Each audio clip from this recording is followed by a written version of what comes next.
Hi there, GoodGolf here with an introduction video on Forge networking.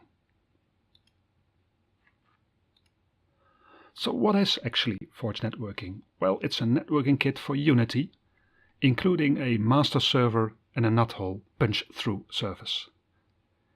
It's built in C# and it works inside and outside of Unity. It's open source and it does not impose CCU limits like some of the other solutions out there. If you want to get started on Forge Networking Remastered, this is where to start. First go to GitHub and search for the Forge Networking Remastered. That's the first place you should go to. You should check the documentation, which provides a few very good examples at docs.forgepowered.com, and for sure go to the Discord channel, which is pretty active. As I mentioned, it's open source. You can compile the C# code, for example, if you want to make changes to the master server. You will need Visual Studio for that. And for sure check out a video on YouTube by Kirk Stallings showing exactly how to get that installed.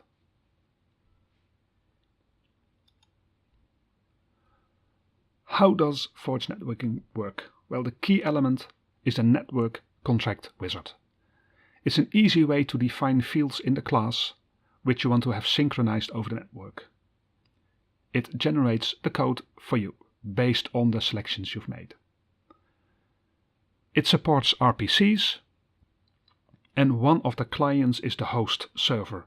That's the typical setup, but other setups are possible.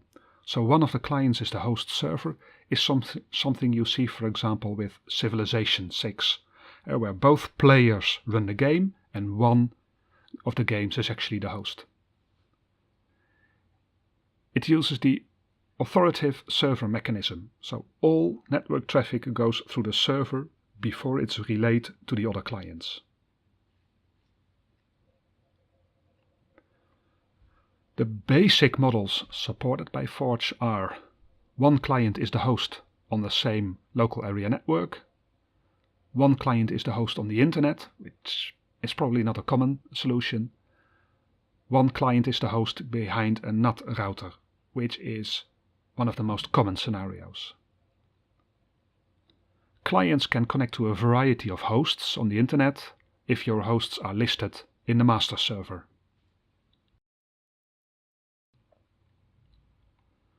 So this is how these models would look like. So this is a very simple solution where you have the clients running on the same local area network and one of the clients acts as the host.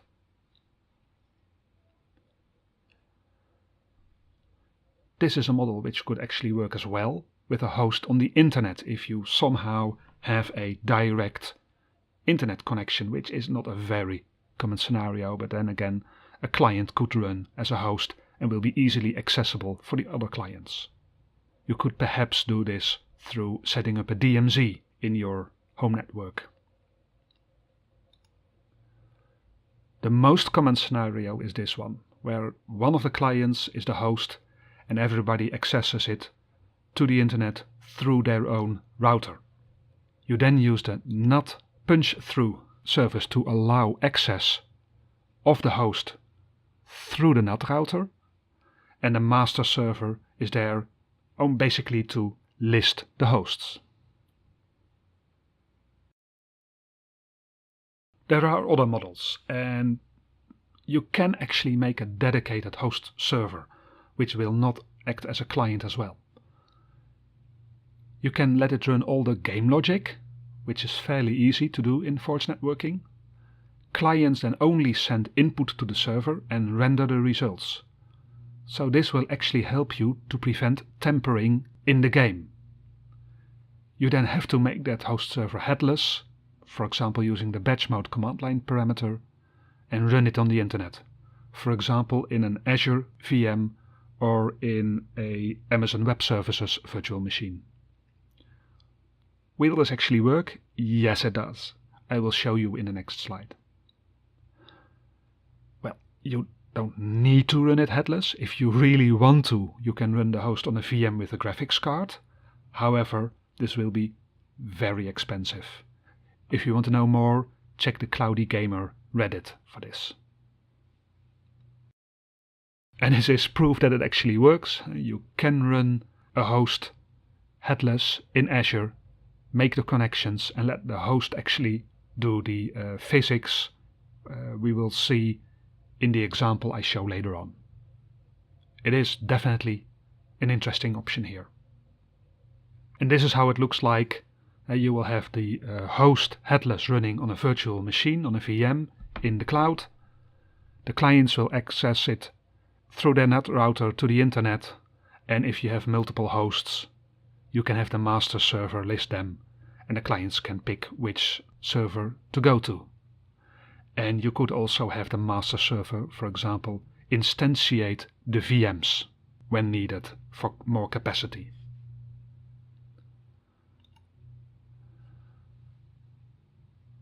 Other options, advanced networking options with Forge. You can do client prediction. There's definitely a few examples listed in the Discord channel. You can use a lobby mechanism. The basics are already included. As I mentioned before, you can modify the master server to instantiate server VMs on demand, which is fairly easy to do in Azure, and I'm sure it's not that difficult for AWS or other platforms either.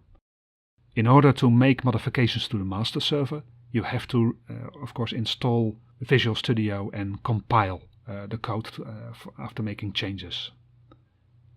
See the Discord channel for lots of examples and discussions about these topics.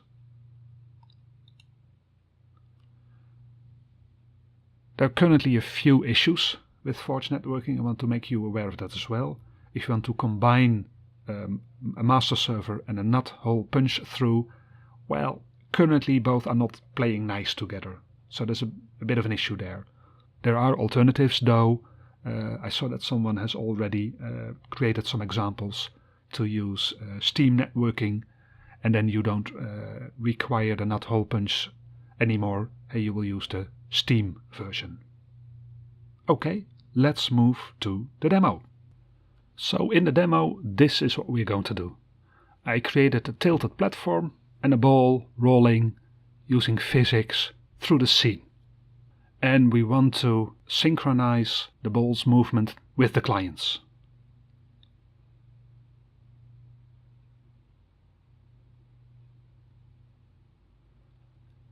Step 1 is to go to the Forge Networking contract wizard.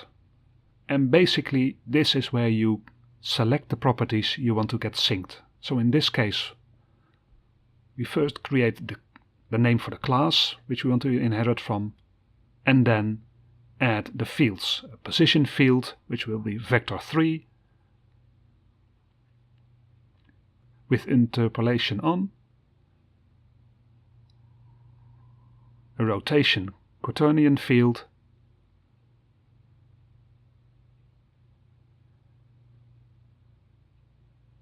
save and compile,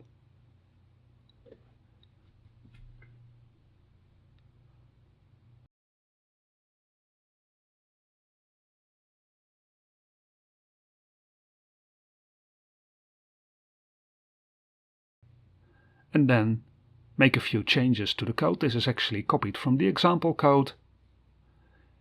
Inherit from the class we just created. And this code basically works like this. The position is written by the owner, in this case the server, and is read by the client.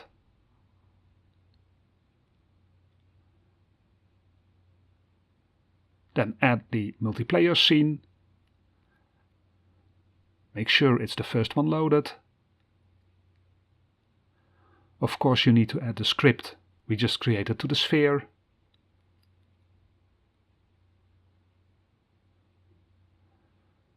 Build it.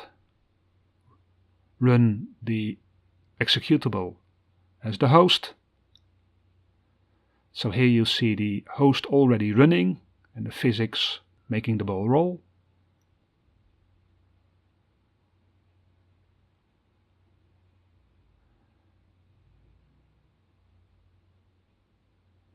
Now we run the client, connect to the local host, and here it is already syncing the position of the sphere with the server. As you can see, as we switch between server and client, the position and rotation are synced.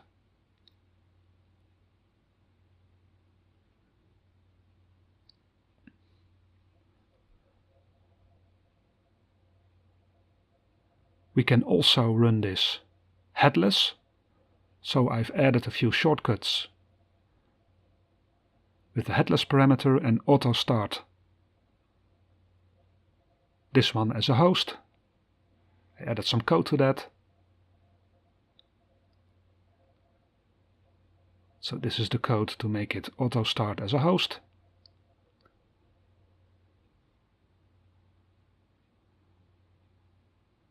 Run it.